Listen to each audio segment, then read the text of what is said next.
Hello. Welcome, everyone. My name is Hannah Melio-Kayao-Ayas, and I will be facilitating today's discussion, Dancing with Ideas, a conversation on consent. I'm the program manager at Counterpulse and the curator for this month's Grand Reunion. I use she, her pronouns, and I'm speaking to you from Huichin, which is unceded Chochenyo Ohlone land, otherwise known as Berkeley, California. I give gratitude to this land and the stewards of this land as we gather today from many different places and stream to you virtually on the internet. This conversation is the first of the December Grand Reunion live events produced by Counterpulse in San Francisco and Art Stations Foundation in Poznan, Poland. I'm grateful for all of you tuning in and encourage you to check out the next two workshops taking place on Zoom by Amara Tabor-Smith today, and one of our speakers here, Ayano Nakagawa, tomorrow. Information on those workshops can be found at www.grandreunion.net, which is a link I will put in the Twitch chat later on in our conversation. All of these events, as well as an online magazine that will be released tomorrow, have been curated around the theme of the movement of power, the transfer of power, and the transformation of power. I feel really honored to host this conversation today. And before getting into further introductions and discussion, that was my doorbell, sorry. I want to make a couple notes for all of you tuning in. First, I will note that this dialogue today is meant to convene the wisdom, learnings, and open questions about consent and power that we bring from our intersecting fields. Those fields here include contact improvisation, choreography, dance education, and nightlife spaces, among, of course, much else as we are intersectional beings. I believe that as people deeply interested in the body as a site of activation, education, and performance, we have a deep responsibility to engage in consistent communication about consent and power in the spaces we come together in. So our goal today is not to serve as a panel of experts with all the answers, but rather to engage in an honest dialogue, define some issues, and discuss some practices that we could bring into our own communities. As for your involvement from home, you're welcome to use the Twitch chat if you have a Twitch account to respond, make comments, or ask questions. But please know I'll only be bringing in questions from the audience as time permits, and I'm prioritizing a conversation among the four people we have today. This discussion will close 15 minutes past the following hour.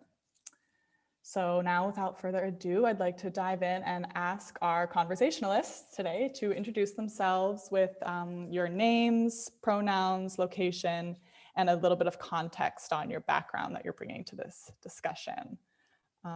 Let's start with Emma. Hello, everybody. My name is Emma Kawin, and I use they or she pronouns. I identify as gender fucked. And I am actually from Berkeley.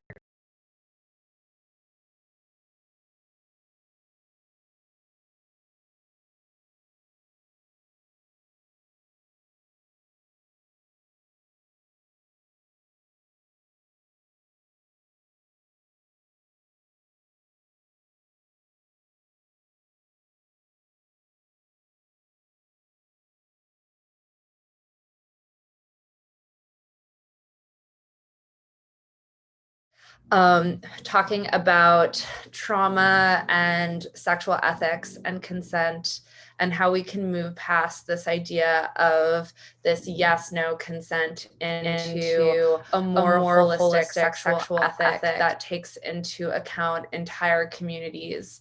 So I might be talking about accountability. I might be talking about trauma-informed engagement. Might be talking a little bit about drugs because that happens a lot in nightlife, but mostly I'm just so excited and honored to be with all of these other humans or humanoids who are on this call with me. So thank you so much. Thanks, Emma. Ayano? Thanks. Hi, everyone. My name is Ayano Nakagawa, and I use they and she pronouns. I am on unceded Ohlone Chochenyo land, also known as Oakland, and my context and background with this topic is through the lens of an early childhood dance educator.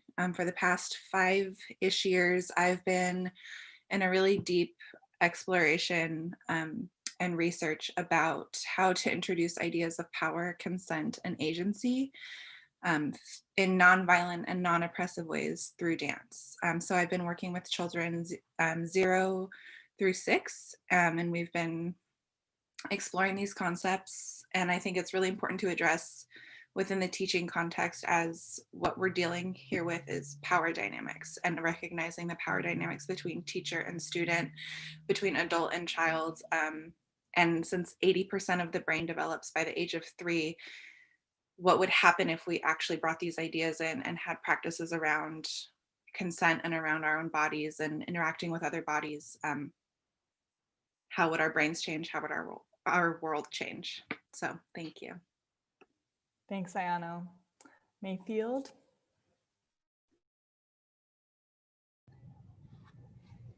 Hi, my name is Mayfield Brooks and I go by they, them pronouns. And I am based in Lenape-Hoking, the land of the Lenape people, also known as Brooklyn, New York. My work is within the framework of my practice that I call Improvising While Black. And I am a movement-based performance artist, dancer, and urban farmer. And so my approach to this topic, or I guess construct of consent, is from the perspective of questioning the way that Blackness is criminalized and there is no space for consent within that dynamic or antagonism. And so when it comes to dance and when it comes to dancing with others, how is that negotiated in terms of the assumption of consent or the absence of consent? Thanks, Mayfield. And Randy? Hi everyone, my name is Randy Reyes. They, them pronouns are preferred. I'm currently living on unceded Lenape Canarsie territory. And I am a choreographer, performance artist, healer, creative director. And one of the starting points for me in this conversation is I'm in the middle of designing a space that in English is called the School of Tenderness, Embodied Kinetics, and Alchemical Arts. And as I'm thinking about the design for this space and how to not necessarily, not interested in creating like a utopic space, but a space in which, accountability is at the center amongst many other kinds of pillars and structures. And I think that using information that I've arrived at through my performance-based choreographic rehearsal processes, I feel that I bring a specific point of view in the way that I'm like holding space within these containers, and how that can translate into the design of a much larger space. But I'm also just very excited to be like in dialogue with all of you, because I feel inspired by the different threads, and definitely excited to dive deeper into this, like when consent becomes more opaque, and what conditions create the possibility for it to really become a tangible negotiation. Thank you. So I think how to begin is at the beginning, and I think it's important that we just first define what we're talking about. So I'm going to pose the question to the group: what is consent?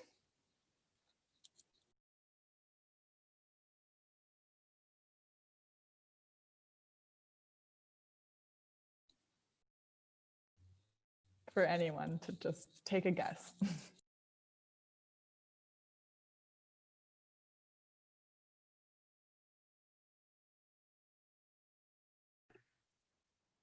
I can hop on here. um, so, I mean, I feel like this is part of, I feel like why we're having this conversation is because there has been, at least within this like mainstream movement we've seen around like the Me Too movement, this thing about yes means yes and no means no. And I think that it's so much deeper and more complex than that. As Mayfield talked about, there are situations and contexts in which the power is so unequal that true consent can't actually happen. And so, I mean, at its core, I feel like it's the power and ability and also respect and opportunity to be able to decide one's own boundaries, to be able to enact those boundaries, and also to be able to move with those boundaries as well and have them respected and received. So it's like there's multiple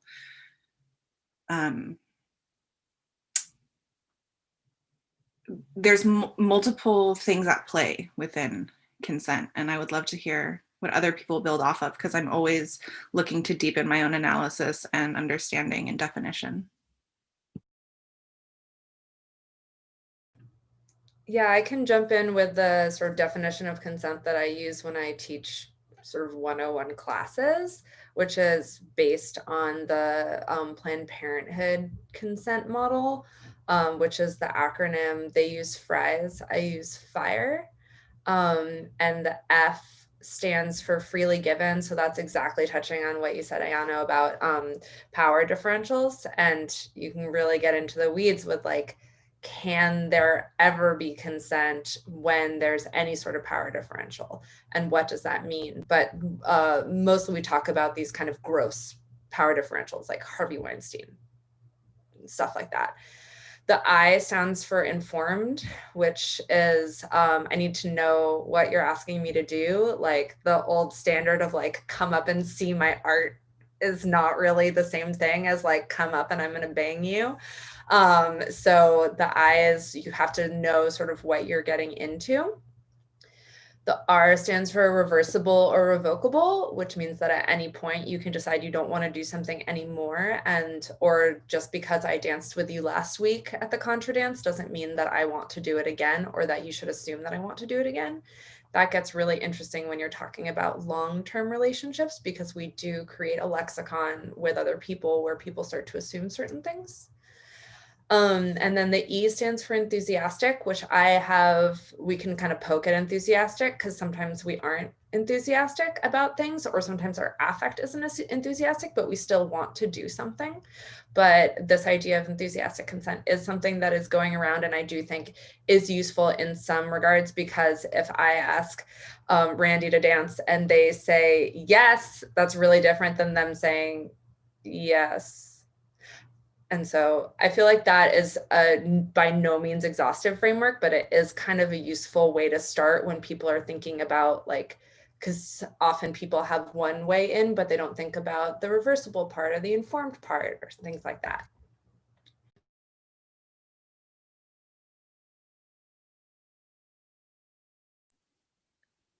Great.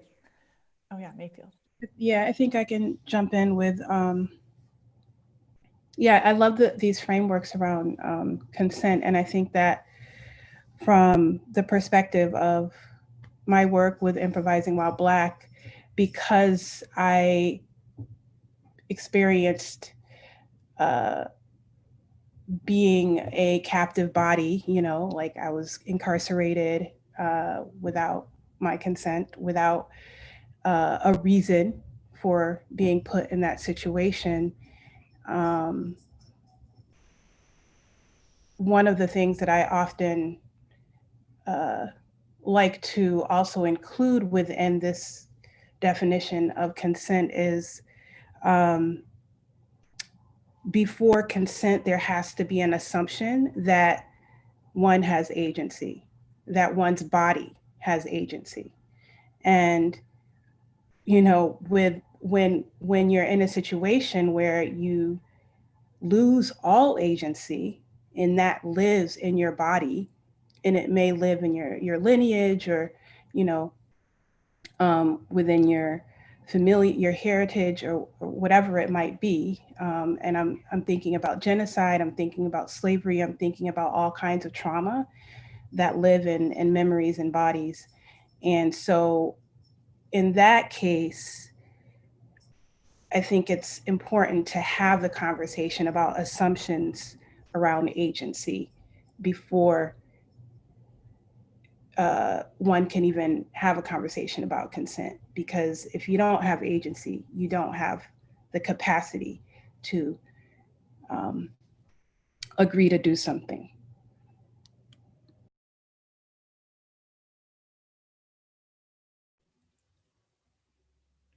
Yeah, thank you. Randy, do you have something to add, or we don't all have to go and roundtable answer every question?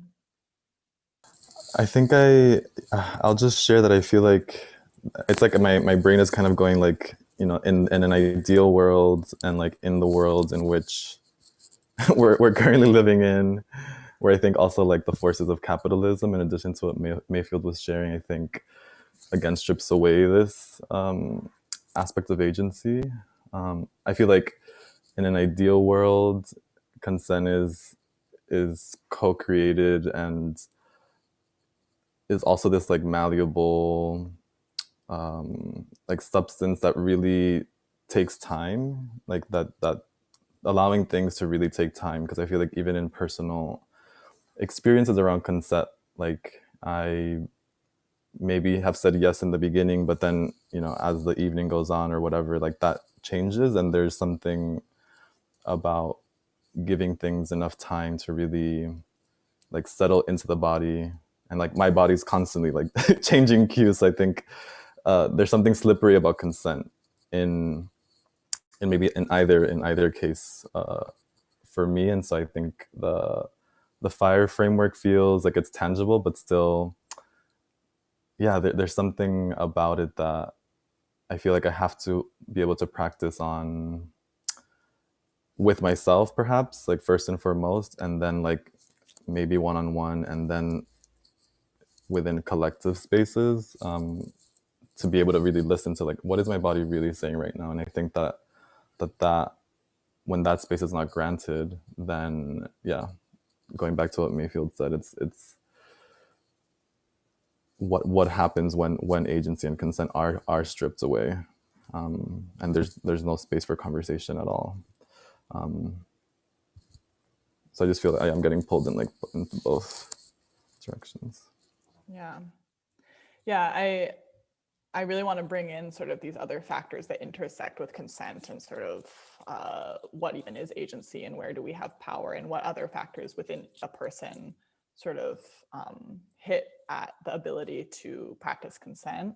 But first, I sort of want to focus in a little narrower around in dance spaces. So sort of think within the limits of the dance spaces, the classroom, the rehearsal, the jam, the nightclub, where we are interacting with each other's bodies. Sort of why do we need to build really strong practices of understanding power and consent, like specifically in these places where we gather?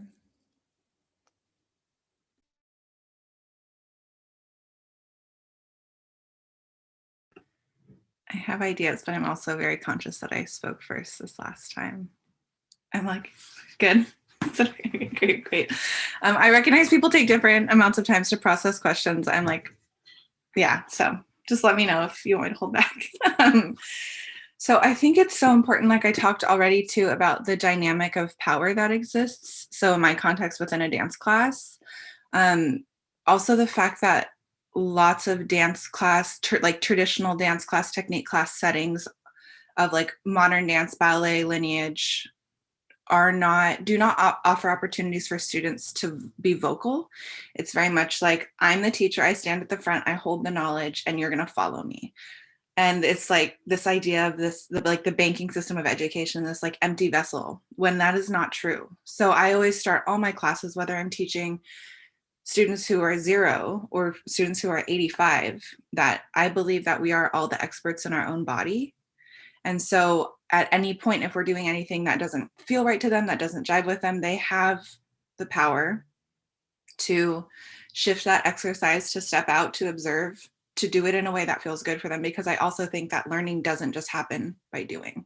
There's so many different types of ways of learning. Also, so much of it I feel like is around like not just saying that I recognize that you're the expert in your body, but also inviting that expertise into the room and recognizing and creating co-collaborative learning spaces where I'm learning just as much from these students as they're getting from me. There's also this time, I think Randy touched on it in the definition of like, what is consent? So much of it, and so many of us have been robbed from being able to feel and identify actually what we want and actually what we desire. And we've created so many blocks through our system of capitalism, through our system of white supremacy, through our system of societal patriarchy, all of these things that are embodied and perpetuated within the dominant public schooling system, because as we know, schooling systems were created to create capitalist workers. They were not created for liberation. They were not created for creativity. They were created to sustain the status quo. And so offering opportunities for self-touch. So like when I'm working with like 3 and 4-year-olds around consent, we're not talking about sex. We're talking about just what it feels like to be touched, like how to touch ourselves. Like what kind of touch do you like? Do you like squeezes today? Do you like brushes today? And actually getting an opportunity to explore what that feels like and actually get a sense to be in conversation with our own bodies and recognize that each moment it changes. And there's always one kid who's like, ow, I'm hurting myself and like going too hard. And I was like, you have the power to control what kind of touch you're doing. Like what feels good to you? So those are just a few practices that I bring into the dance space. Thank you. And I find that so powerful. And even in your introduction, I was like, yes, to educating kids at that like young age, and just and realizing like how much the public school system in this country is just, it's like a failure, for lack of another word, where I'm like, I'm so happy that you're doing this work. And I'm just like, if that can just could be like integrated everywhere, along with like anti-racist and just like really like when the mind is able to really take in and start to pattern itself, I feel like that's like really the key, one of the keys to really begin to like undo these systems. It's like starting at a young age. So I feel really inspired by that. And again, I think going back to the dance spaces, I feel like similar to Ayano, in when I'm holding space, I feel like I definitely I'm realizing more and more that I tend to be like very much like in, like I'm directing the space, but I love to be in so that I can also share my own experience. And I'm realizing that as I've been doing that, it's actually important that there's someone actually outside of the space, holding the space, witnessing what's going on, to also reflect back. And that's something that I want to implement moving forward, is having this like dramaturg who holds the space, not just like in terms of aesthetics, but like spiritually, because there's so much going on. And I love to be in, because I feel like that's how I can really dismantle that like power dynamic of like, this is my work and I, blah, blah, blah. So that's something that I'm going to experiment with in this next work that I'm making, but also holding space to like share like where people are at, like at the beginning of any session, I feel like is critical to not only building the work, but maybe something is happening for someone that needs to be named, that then like shapes the way the rehearsal goes. And I think that like this allowing of expressing what's happening in the present moment feels really important, to be able to honor like as much as possible like where each collaborator's body's at, like where my body's at, and not just like tune into the energy to not push like into my agenda. I think that feels really important, and I have I've stepped away from taking classes or have stepped away from being in people's work because I feel like oftentimes I'm like, I almost can't believe that there isn't space for listening or like discussing what's happening in the present. And I just can't afford to like have my boundaries compromised. So I try to, when I'm working with folks, to really create the space to like be uplifting the present.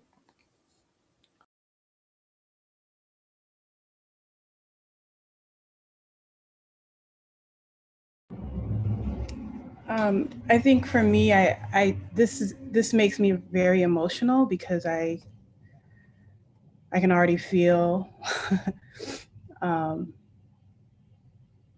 already feeling stuff in my body that makes me, you know, I don't know, sad or melancholy. But when I teach, one of the things that I often, introduce class with is just my own story, about around consent, around not having consent and not having agency and being a captive body, because that's how improvising while Black came to be. And also inviting other stories in to the room, that stories that may not have been able to be told. And I think that one of the things that's really important to me is to just build trust, and to not to build it as like, oh, we're building trust, but like as a practice within the way that the space is set up, the way that I might decenter myself as the person who's supposed to be, the one who holds the knowledge, that I might bring in ideas around decentering the human, like how can we also invite in other knowledges from other beings, from other spiritualities, from other environments, because of my work with urban farming and environmental justice. I'm curious about working with other, beings and animals or trees or forests and water elements. And so I think that there's so much to work with in this kind of idea or world of consent.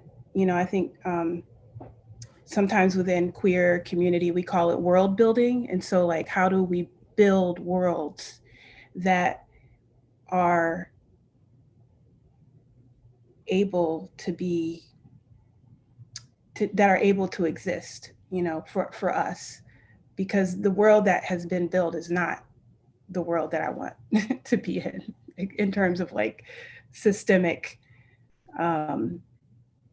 abuse and oppression. And so I think that the trust as a practice, and one of those really key elements that I bring in is creating a nap space or a rest space, so that every class people have a space that they can go to and they can rest, they can lay their body down, they can ignore me or ignore everyone else, they can walk out. And so this is something that is very important for my practice, my teaching practice, to kind of open up space to transgress, to question, to drop out, and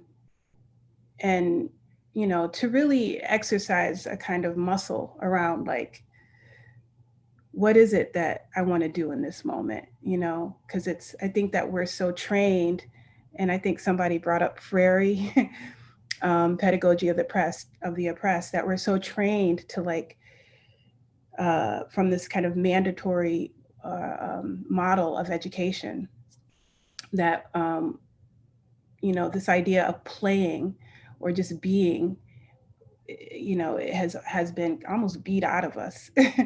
And so inviting the playfulness in, and the questioning, and I love that, you know, that working with children is like, that's really alive in those spaces. And so bringing that back into spaces with adults, and how can we retrain ourselves, you know, to build practices of trust and collectivity in dance spaces. Yeah, absolutely. I have two things to say that are not deeply connected. The first is to respond to what Randy was saying about having someone external holding space. And I've found that that's also a really good best practice just for consent support overall, because as choreographers, as party producers, as DJs, whatever, we hold power and we can't really get away from that power. And so that's sort of a heady theoretical version. And then also, we also have jobs. So we have other things that we're supposed to be doing. And someone who is supporting a container of space, often, not always, but often it's really good if that person is just focused on doing that, so that they don't have to be worried about, you know, someone's late, or this is happening, or that's happening, or I have to talk to security or whatever. So I think that I just want to highlight that that's something that I found in my work that's been really impactful, is having someone else creating that space and holding it. Even though it sounds, Mayfield, that the way that you're doing it is, I think that some people can hold space and do other things. I also, something that I've found in dance in particular that is really complicating our capacity to create consent-focused spaces and a sexual ethic on dance floors is the media. Specifically, that we have a dominant culture of how we relate to each other on the dance floor. And it tends to be very gendered, and it tends to be very sexualized, and it tends to focus on nonverbal cues as opposed to verbal cues. And what we know is that people suck at reading verbal cues by strangers. And unfortunately, power and reading nonverbal cues also go hand in hand. So if you have more power, you're cis male, you're white, you know, whatever, you are likely to be more blind to nonverbal cues. So the reality of, you know, I just know if someone wants to dance with me because I can see how they're, you know, they're looking at me or how they're moving their body. We tend to not actually be very good at that. It's something that we can learn, and dancers know it a lot better than lay people. But something that I talk about a lot when I talk to people who've been flagged as like dancing aggressively with people is, you know, that there's usually just one step between wanting to dance with someone and dancing with them, which is you go and you dance usually behind them, like in the club. But that there actually are other steps, and they can be verbal or nonverbal, but that there's like a way that you can have a conversation with your bodies, and even if it's too loud, or you can have a verbal conversation and check in with people, but that those are never modeled in most sort of mainstream media. So to assume that people will show up on a dance floor and know how to do that is sort of not fair to them. And so how do we acculturate people to say, you know, there are actually more steps to creating this space together and to being accountable to each other? And I think that that's a really interesting open question of how we create these spaces together. Yeah, I wanted to speak to some of that. Thank you, Emma. In saying that often with language, it's very important to me and how I teach. And so I often use the language of invitation and inviting folks into whatever process or practice that we're doing in class. So that's one thing. I'll invite the group, and And in regards to touch, I also am very specific with how I ask for touch. And so it's very important to me not to ask someone if I can touch them in front of a whole group. And if that is, if there is like some questioning happening in front of the group, then the first question that happens is, before the class even starts, is to kind of start to build trust around, are we touching, and what are some ways to, what are some ways with our bodies and with our voices to ask for touch, invite touch, reject touch. And so all of that is part of the conversation. And then another, I think, cue that is really important to me in my teaching is to just ask folks to speak from their own experience. So I think sometimes what happens, especially with folks of color, and is that assumptions might be made around their experience. And I think that it's important to just ask people right from the get-go, like to speak from their own experience and to be aware when they might be projecting onto another person, and asking that person, not explicitly, but within that projection, to like actually do more labor in the room. And so that's another awareness that I think is really important to my work, my teaching practice, building that kind of awareness. Yeah, I'm really grateful, Mayfield, that you brought up the idea of touch, because I feel like there can be, when people don't know how to handle asking for touch or being invited to touch, that there's just like, okay, we're not going to touch each other.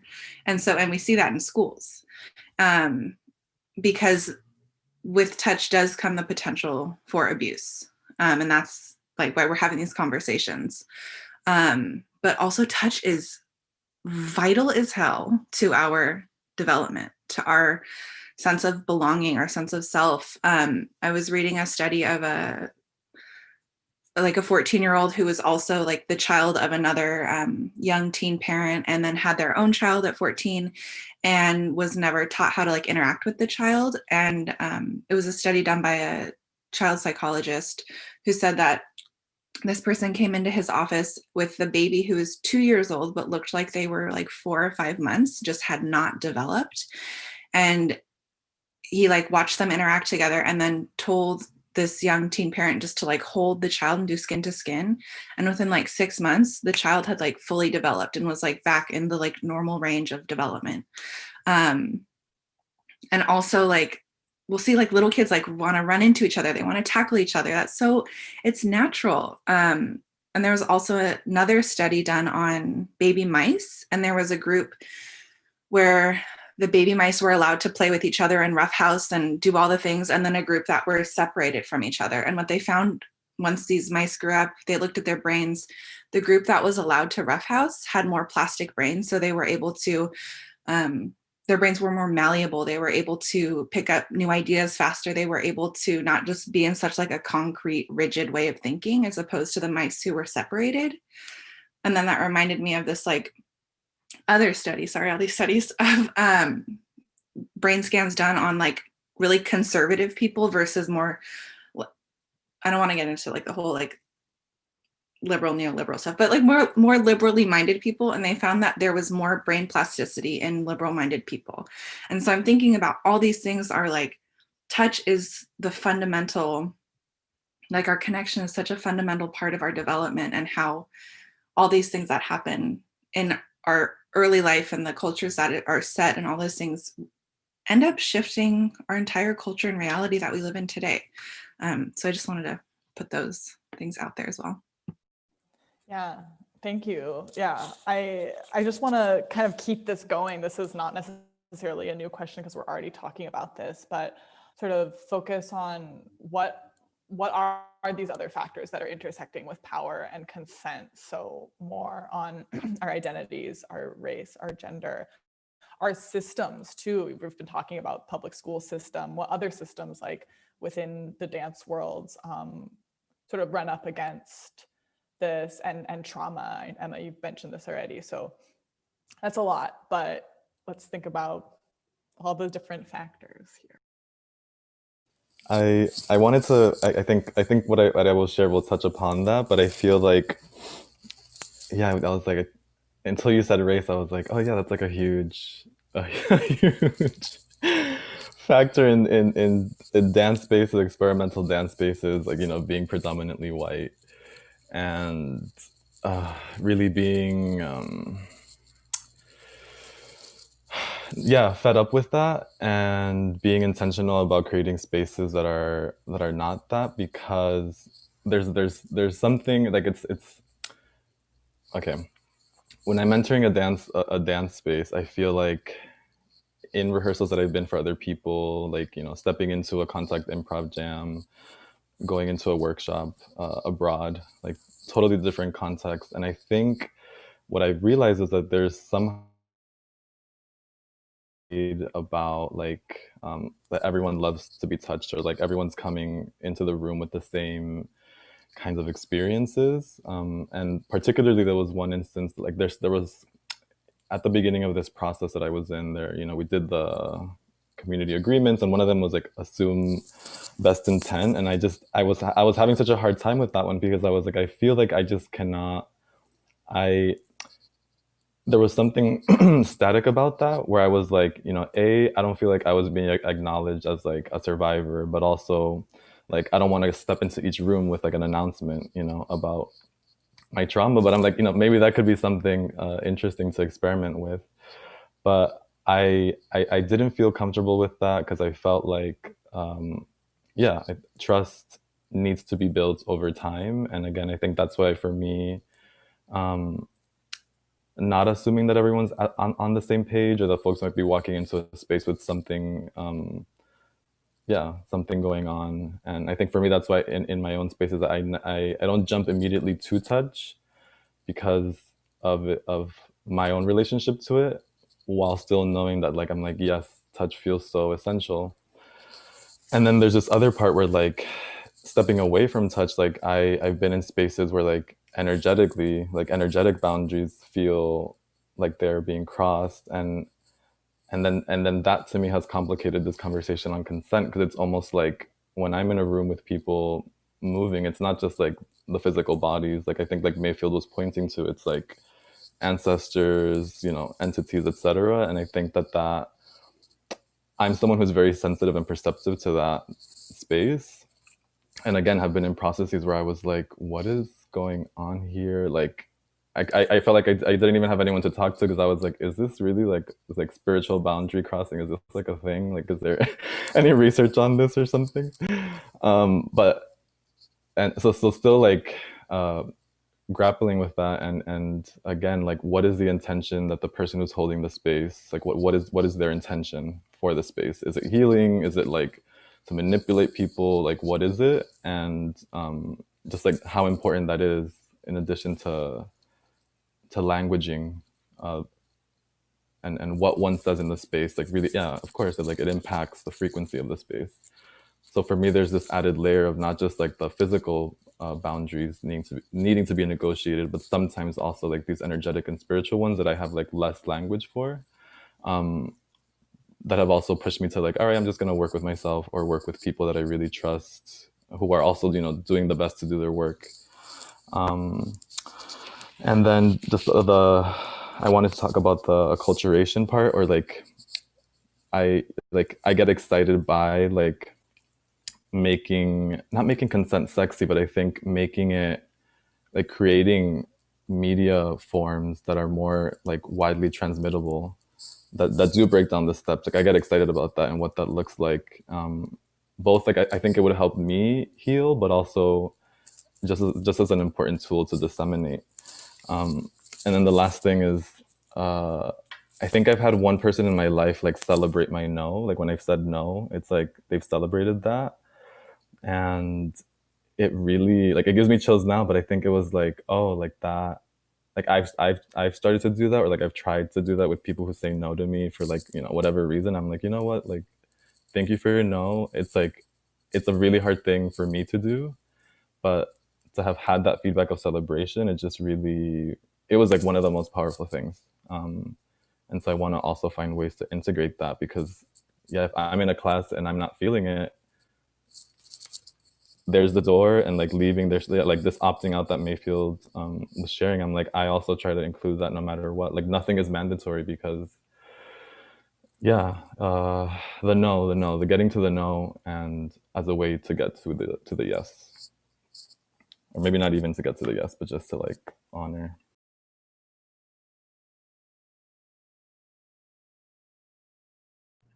Yeah, I love all of that. I love celebrating the no. And I actually teach classes where we just practice saying no.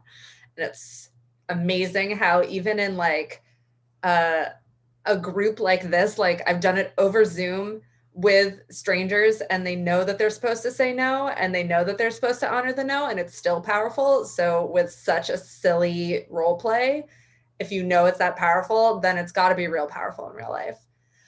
I wanted to say two things.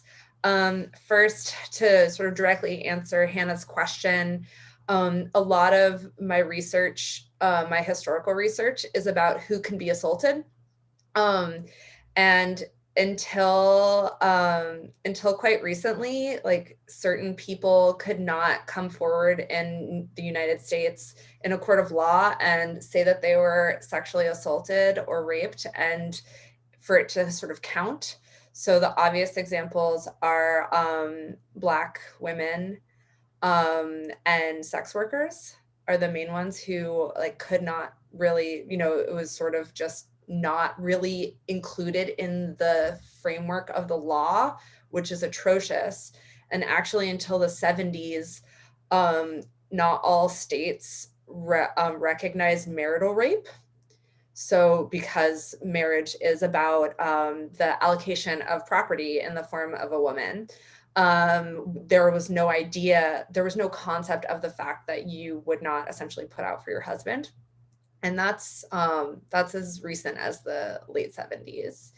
So just this idea of like who can be harmed, and that you essentially had to be a chaste white woman in order for it to count as harm is very recent in our history.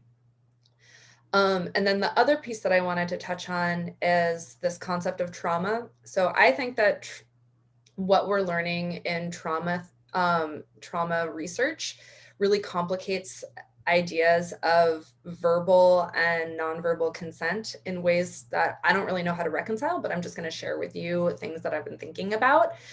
So what we know about trauma is like we were taught that if something scary happens, we there's the fight, flight, or freeze, right?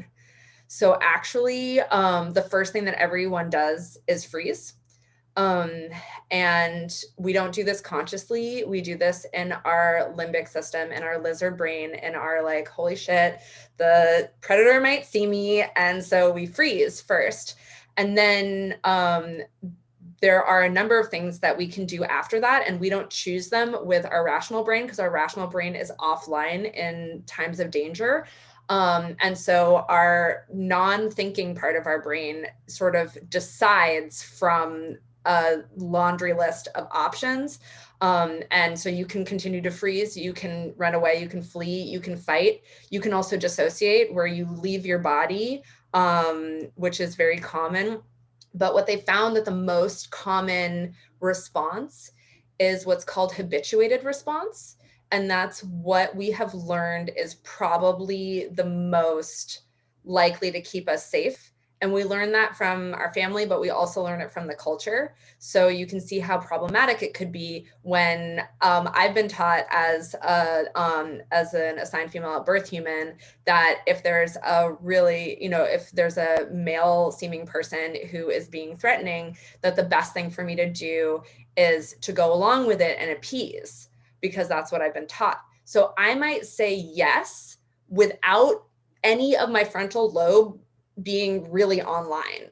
And so then I can say yes to something or go along with something as a trauma response.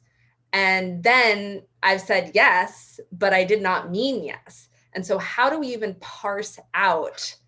And then you bring in the nonverbals, that the way that stress works in the body is really different for different people. So a lot of the trainings that I do are with my clown friends, and we talk about clowning in the body, and we always look at stress body versus open body versus sexualized body. And so since it looks so different for different people, if you don't know what the full range of options is, you might not see that the person who's saying yes to you is saying yes, but they're also stressed, because it could look really different from the way that your body looks stressed. So it's a whole can of worms, and I have no answers, but I think that it's that trauma is so huge, especially if you're working like Mayfield's working, and Randy is working with mostly dancers of color, it sounds like. Ayano, you could have children who are experiencing trauma and who are living in traumatic homes. I mostly work in queer and trans and non-binary spaces. Like, we all have so much trauma. So like, how do you handle that?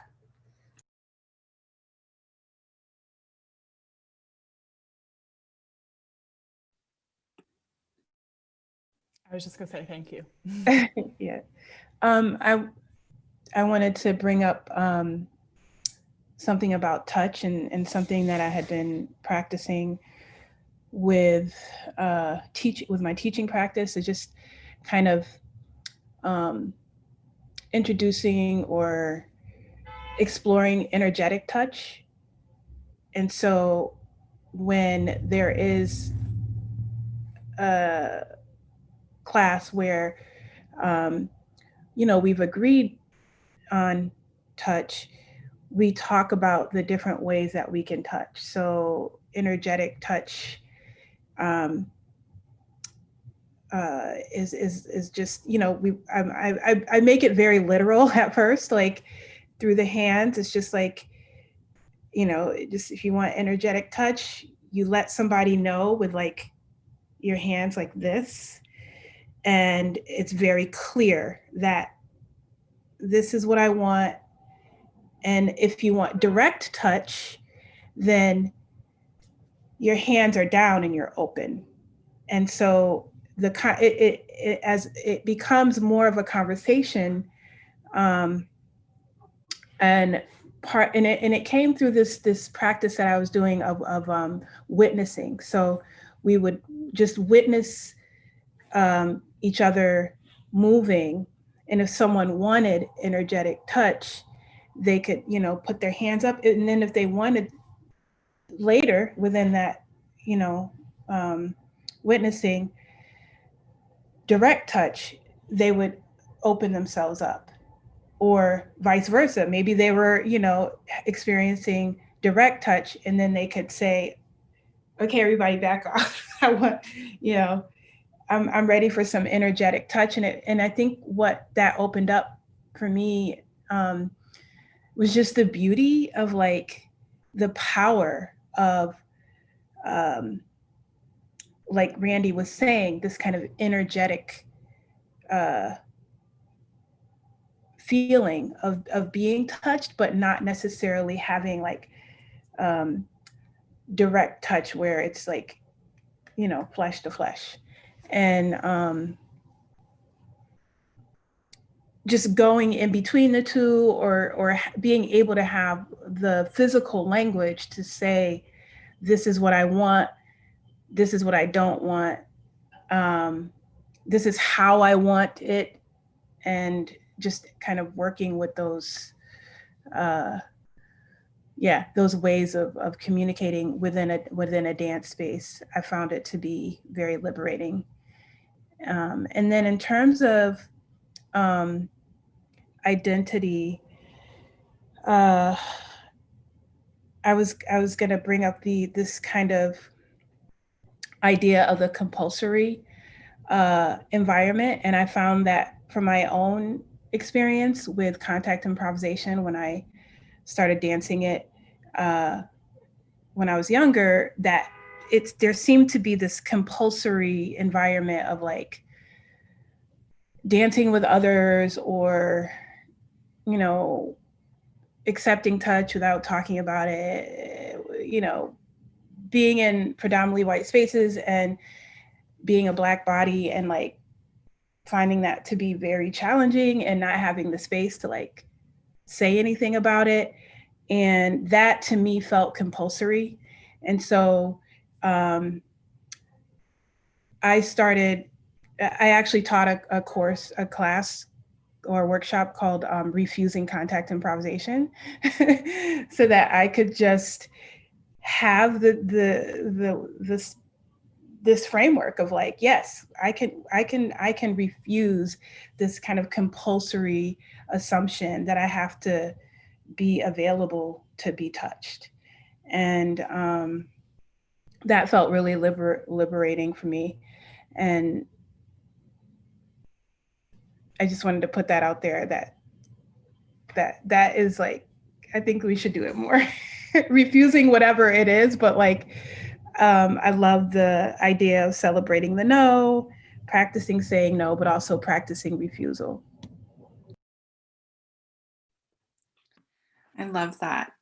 I was going to just offer like a really concrete example that I went through in undergrad in a dance class. It was an improvisation class, and just like blatantly just like lay out the power dynamics that existed within the situation. So my teacher, who was cis male, invited his teacher, his like Japanese martial arts. I don't remember exactly what martial art it was, but it was a Japanese martial arts form, into the class, who was this elder white man. And in that class, we were doing energy work that day. And we were like accessing an energy line that is between the nipples and on the sternum. So already a really vulnerable place in the body. And in front of all of my peers, my teacher asked me, Ayana, will you pair with my teacher? And his teacher was standing there, and it was just everyone staring at me. And in that moment, I was the student, I was the woman, I was the person of color. There was an age difference. All those power dynamics existed. And so I did not feel like I had the right to say no. So I said yes. This cishet white man who's like obsessed with Japanese culture, it now has his hands between my breasts for like 45 minutes. And we're trying to locate this. And I could feel my body just tense up. And I had started this practice like 4 years before that, where I started identifying moments in my body that were like homophobia or sexism or racism, because I had gone through so much of that as a child and just didn't have words for it. So I would come home after being made fun of on this playground and be sick to my stomach and be like, I don't understand why this isn't like, I didn't understand that as racism. I didn't understand that as homophobia. But as I started to gain language and understanding power dynamics that exist within these systems that we're in, I was like, okay, I'm going to start locating this in my body so I don't think my way out of these things, and I know when it's happening. And so as that was happening, I was like, yeah, this is fucked. I don't like this. This is not happening. But in the moment, I still didn't have that, still didn't feel like I had the agency to say no. And so after the class, I went to my teacher and I was like, I just want you to know that I was put in a really uncomfortable position and I was not comfortable in this. And he was like, I had no idea. And I was like, and that is part of the problem.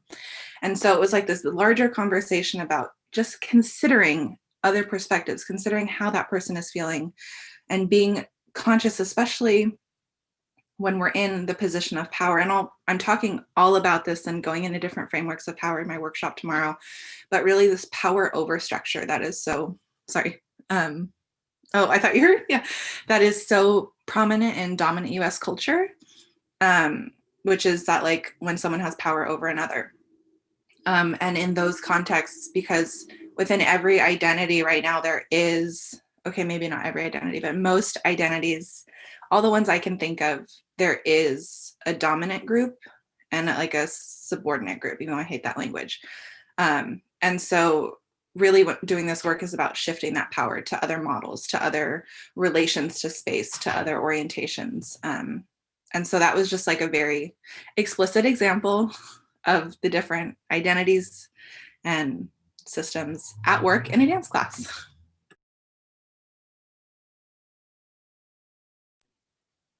Thank you for sharing.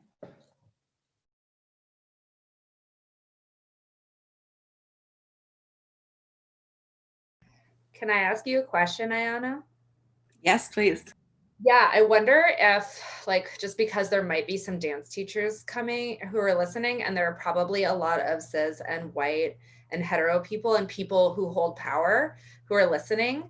I'm wondering if, like, if you feel comfortable digging into your example, if, because it sounds like to me that you were probably in a trauma space that whole time, and I'm wondering if there's anything that you could pull out that would say, you know, let's say because you did say yes, and you should not have been the one being asked in the first place. But since you did say yes, like when you were talking to your professor or dance teacher afterwards, what were some things that he could have noticed in the moment if he had made the blunder of asking a person like you to pair with a person like that, which might happen for a variety of reasons, just like as a teachable moment? Like, I'm wondering what are the things, because it's so hard, but like we also demand this of people who harm us, is like, please never do this again, you know? Yeah. I'm wondering it too. I mean, there's also, especially the dynamic between like race, gender, and age felt really big in that moment. And just, I don't know if I'm just super hyper conscious of the like fetishization of Asian women from white men. Yeah. So that's like a thing. And so just to be, I don't know, do your fucking homework. Like have some historical context, especially like decenter yourself in that moment. And it was also really frustrating too, because there was another student who didn't have a partner, and my teacher ended up partnering with that student. So it's also like, maybe we could have chosen our own partners and you could have been with your teacher. Perhaps there could have been a conversation beforehand. Like if you really wanted me to partner with your teacher, there was also like no conversation of like, I'm inviting this cis het old white man into a space that is at a historically women's college. Like that's a whole nother thing. And I'm like, what is happening? And so I think also on the administrative side, there has to be some, like, this teacher also, we came up against so many like value clashes that I have to look at also the higher power that allowed this person into the space to begin with. And I'm like, you're actually not supporting our liberation, you're not supporting our education, you're not supporting a space where we can do the learning. And that's why we came to the school in the first place, you know? And so it's just like, we got to keep like looking up and up and up and digging deeper and deeper and deeper at the same time. Yeah, I want to jump in here and support, like, yes, A, do your homework, and B, I want to bring in something that we've touched a little bit on, but we have about 5 minutes left in this conversation, and I wonder if we could talk about accountability and like in the instances in which, yes, something is transgressed and this is not okay. What are some ways that we can hold each other accountable and deal with these instances in community together? So just opening that, and we do have only 5 minutes, unfortunately. Go ahead, Nathan. Yeah, I just want to really push this idea that I'm already doing so much labor. Like, don't ask me to do more. You know what I'm saying? Like, like the student is already doing labor by showing up to your class. Don't ask them to do more labor. You know, whatever the power dynamic is, be aware that just by that person showing up in that situation, they are doing more labor. If they are in a position where they are oppressed or, you know, not, or marginalized, or just coming from any kind of background that is, yeah, and I don't like using the language either, subordinate to your power position. And I think that often, these lines get blurred because there are so many conversations that get ignored. And, I want to go back to the story that cannot be told, or the story that gets erased. And that these are the stories that they cannot be told for a reason, And so I think that's part of the labor, is that I'm carrying those stories. And I want, those who are in positions of power to understand that before I even meet you, I want you to understand that. Yeah, just to piggyback off that really, really fast. So like people are really enamored of transformative and restorative justice practices. And I definitely agree that they are far superior to exile or carceral practices. But most of the people who run these sorts of long-term accountability processes are unpaid, tend to be from part of the community, tend to be female or non-binary, and tend to be people of color. So you're basically exactly what Mayfield's saying, like you're asking the people who already do the labor, these are the people who step up. They're also the people who have the skills. Like I don't want a bunch of like cis bros doing my accountability thing. So, it's complicated, but like when people ask me to run accountability circles all the time and almost never offer to pay me, I'm a trained mediator and I deserve to be paid. And especially the people who are of color deserve to be paid. And so I think that that's really, really important. The other thing that I'll share is that increasing research shows that like the best way to handle telling someone that they harmed you is to try to do it in the most calm and chill way. And that just simply isn't possible for a lot of people who experience microaggressions. And that like reminding people that they are allowed to explode if this is the millionth time that they were misgendered, or they're allowed to explode and like have feelings, is so important, because I feel like we follow this like, well, if you want to talk to well-meaning white people, you got to be real chill. And it's like, honestly, I'm going to swear now. Fuck that. Yeah, and I think I just want to bring up too that this work of accountability in whatever sphere we're in is not, it is directly connected to prison abolition and police abolition and the whole abolition of the entire prison industrial complex, and even of the United States. Like it's possible. Like right now we live in a carceral punishment state. And so moving towards accountability is shifting that paradigm. And also accountability takes, like Mayfield was talking about, the labor off of the person who has been harmed onto the person who has caused harm. And I'll just leave it at that. And I have a lot to share, but I feel like yes to everything. And I feel like the accountability, again, it takes time and resources to be able to do it really well. And I wonder like what it would look like to resource communities to develop very specific models that are attending to the needs of that specific community. Because for me, there's no like one size fits all. And I was in a workshop with a friend named Daria Garina, who is doing this thing called accountability mapping. And he supported me with remembering that, again, like the work actually, I have to start practicing with myself. And then from that foundation, like extend outward. And for some reason, something coming up is like, and I don't know if I dreamt about this or maybe I saw it somewhere, I don't know. But if harm happens, I feel like really in a space, I think that I really feel like things need to be like shut down, paused to reflect, to really like attend to that, as opposed to like sweeping it under the rug and like waiting like 10 years later. But I think it points to what Ayana was saying. It's like in this country, and like, or I feel like it's connected to, for me, like, for example, if when someone passes away, like there's never time to stop to grieve the thing. It's always like, okay, then there's work, and there's this, and then like blah blah blah, like that kind of mentality. And so for me, it's like, how can I use the resources that I have to create time to be able to do this like thing that is inherently actually messy. Like having been inside of an accountability process this year that was just like messy and like laborious, and I'm like, I want it to be fun, but also like it's not. It's like it's really like treacherous. But I think that if there's anything in my life that I want to get down, is like to start with this like self accountability practice, and then pull people into like, again, like in the same way that like role playing with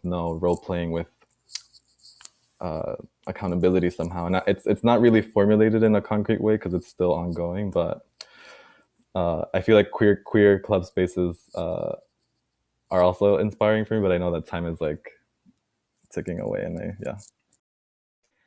Yeah. Put up the Oh, do you have a book? Yeah, Feminist Accountability. It is written by a white woman, but I'm like, this is a great resource for white people, non-Black people. It's a wonderful, wonderful resource about moving to a culture of accountability. Thanks, Ayano. Yeah, unfortunately, we are at time, so we're going to close this live stream of this conversation today. For all of you listening in, thank you so much. And for you four, Emma, Ayano, Mayfield, and Randy, I feel super honored for your presence and your time in this conversation. I feel like we kind of just skimmed the surface of a lot of really, really important conversations. But I appreciate all of your perspective and you offering all of your deep, deep wisdom. And I hope that, like, if you're listening, and for all of you, that these conversations just continue and we keep investigating power in our spaces, because we cannot, we can't get away from it, and we need to really understand and tackle it if we are to be responsible and caring humans in this collective world we live in, right? So thank you so much. That's going to end our live. Tune in to more Grand Reunion events today and tomorrow. Go to Ayano's workshop, and have a great rest of your Friday or Saturday night. I don't know, Europe, where are you? Mwah. Bye, everyone. Bye. Thank you, everyone. Thank you so much. Take care.